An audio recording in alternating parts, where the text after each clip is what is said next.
Congress, brothers and sisters, Matt Wrack, Fire Brigade Union, moving compositate pensions. And I want to be clear, and hopefully this movement is clear to the government, that the fight over pensions is far from over. It's a fight we intend to continue to pursue industrially and politically and by whatever means we see fit. And that's, let's remind ourselves of the attacks on our pensions in all forms.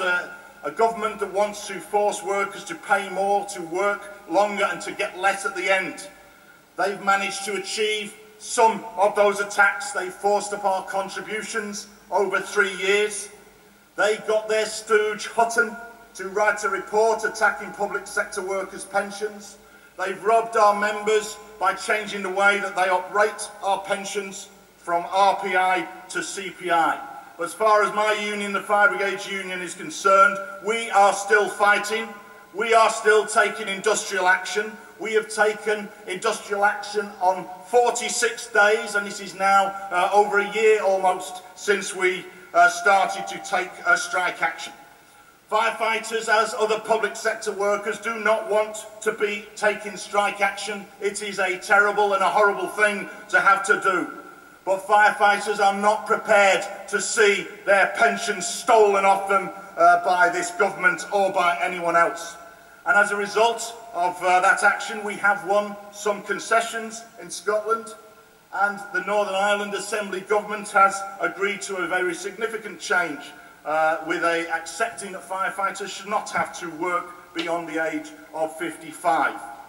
The government, in Westminster's own report, accepts that because of the fitness standards within the fire and rescue service, something like 2/3 of firefighters are unlikely to be able to maintain fitness beyond the age of 55. So their plans are about an attack, not just an attack on pensions, but a complete robbery where firefighters will face the threat of not getting their pension and of being forced out of their occupation due to declining and age-related fitness.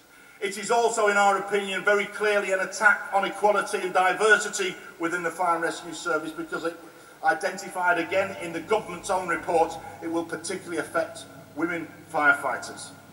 We had a bizarre letter from the government just last week where they asked us in writing to set out the FBU's bottom line.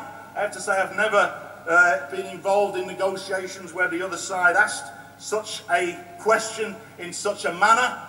But I'll say this to them here, and they wanted to turn that public. I'll say this here public. The people who will set the bottom line for the Fire Brigade Union is not me or our Executive Council. It's our members who will set what settles our dispute in the Fire and Rescue Service. This resolution sets out 3 areas.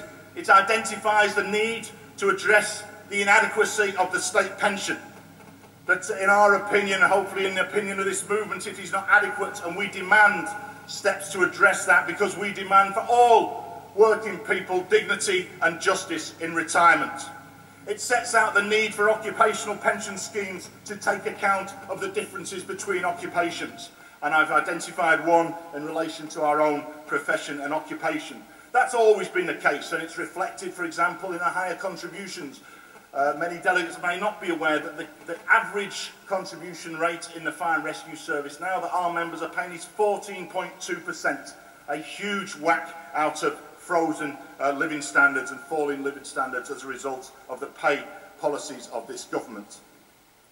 And it then sets out very clearly demands upon the next government, that we want a clear commitment after the general election, and we want a clear commitment from the Labour Party going into that election that they will address the attacks on our pensions.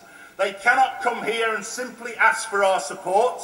In turn, we demand from them some commitments that the demands of this movement and the demands of our members on the ground are going to be met if they are elected next year. Because if you offer nothing, you will not motivate people to turn out to vote. If you do not enthuse people, you will not turn out people to vote.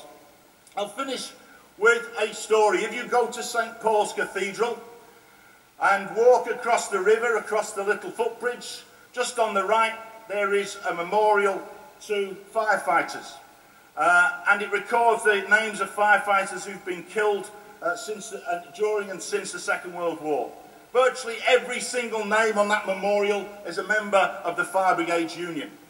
And during the Blitz, we had people who were killed who couldn't afford to be buried and ended up being buried in the same grave as their comrades. So nothing has been granted to us, nothing has been granted to anyone in this movement. All the gains that we've made on pensions were fought for by previous generations, and we will not give them up. And that's why we fight on, and this movement needs to fight on. I move.